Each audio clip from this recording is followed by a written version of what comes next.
here we go again, Donald Trump in another fight. But this one's epic because it's against Fox News. Now, he's been picking a fight with them for quite some time.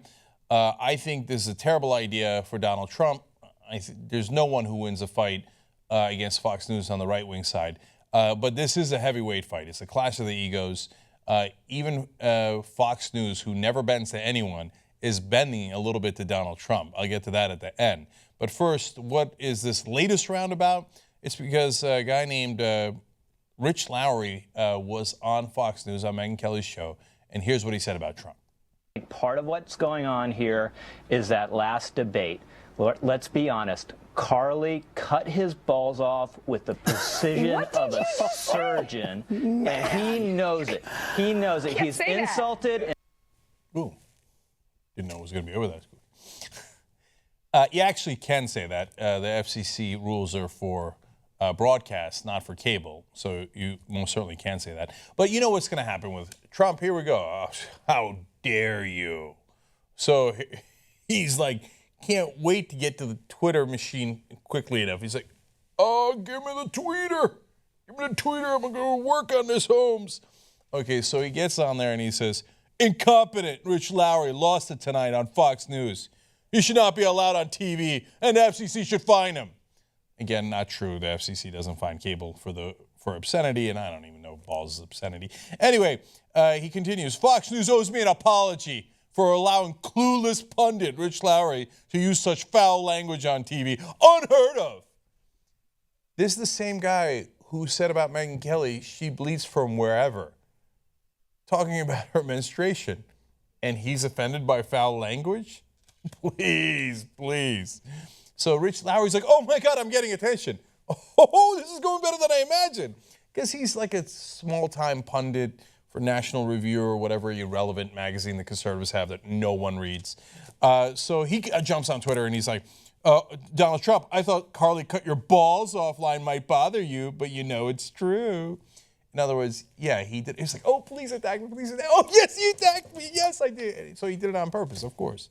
And he goes on to say, I love how Mr. Anti-PC now wants the FCC to fine me, #pathetic. Okay, so this is where I switch over to Lowry's side. He's right. This guy's so thin-skinned. Loser, baby, dumb, everything he calls people. I prefer people who weren't captured, right? I prefer people who don't bleed from wherever. All this stuff. And the minute someone just pricks him a little bit, he's like, oh, could you? He like goes ballistic. Lowry continues, so it's okay for you to insult Carly's looks, but you can't handle me describing what happened to you in the debate. Agreed. And finally he says, man, you can dish it out, but you really, really can't take it. And it's true. And by the way, it's true of all bullies. They love to push people around. The minute you push back a little bit, they're like, whoa, what? Hey, what are you doing? Why are you grabbing me? Why are you grabbing me? And remember when El Chapo escaped from prison in Mexico? Trump goes over to the tweeter machine. He's like, oh, I'm going to get El Chapo on this one. Oh, I'd have gotten him. I'd have done this. And El Chapo's son jumps online and goes, oh, okay, I'm coming to kill you. And he's like, whoa, oh my God, Secret Service, FBI, help me, El Chapo Jr. is coming. Okay, what happened, tough guy? Look, I don't want any of that to happen, right? But like, don't give me the false bravado and like how you're so tough and all this nonsense. And the minute someone says anything about you, you go crying home to mommy. So then I've got more on Trump. First, here's what he said when he went on TV next. In essence, as you'll see here on MSNBC. What's the truth there? Well, I don't think I've been treated fairly on Fox News. Now, you know, it's sort of an amazing thing because I'm leading every one of the polls. I guess their poll just came out. I was told I'm leading that poll by a substantial margin. But I don't think I'm being treated fairly on Fox News, and I let them know that. And I'm not going to be doing it for a while. Yeah, in what way are they not treating you fairly? And your beef seems to be with Bill O'Reilly. You and Bill have been friends for a while. No, Bill is okay. I think that various things happen. I mean, it has to do with polling, too. They don't put up the good polls. They don't put up polls. If I'm leading big in a poll, they don't put it up. They don't put up my polls. They're not treating me fairly. This is the strong man who's going to run America and make America great again because he's so strong?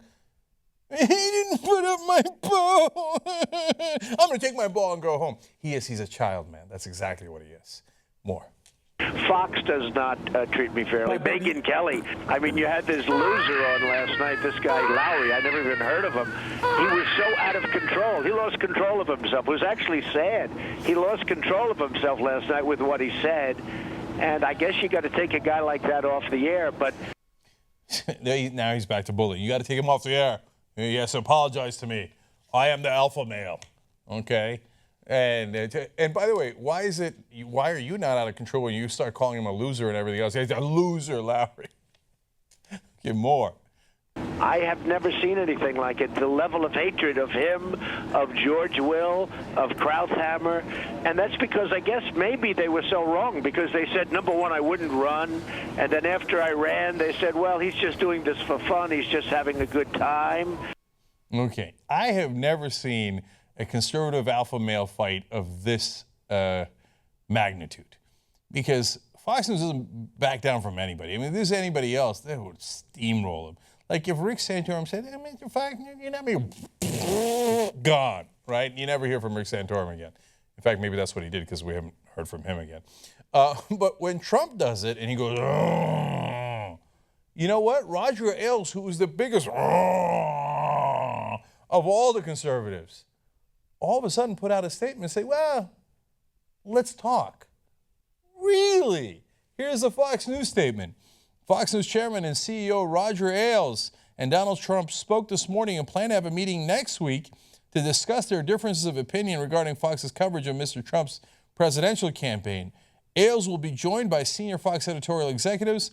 Mr. Trump believes he has been treated unfairly in certain instances. Fox News has held every candidate in this race to the highest journalistic standards throughout our coverage. We believe a candid meeting about our differences is required, and that any misunderstandings can be handled without compromising those standards.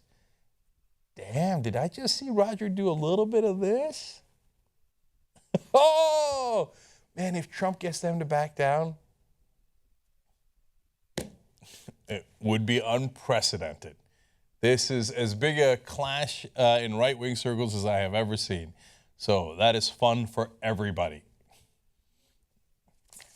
Can't wait to see who comes out on top. By the way, I'll make a prediction.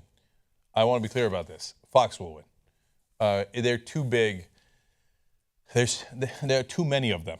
Okay, they're too large. They've been around too long. Donald is too much of a buffoon. He'll say ridiculous things. And Roger Ailes is smarter than Donald Trump. And then at the end of the day, Fox News will be left standing. That's my prediction.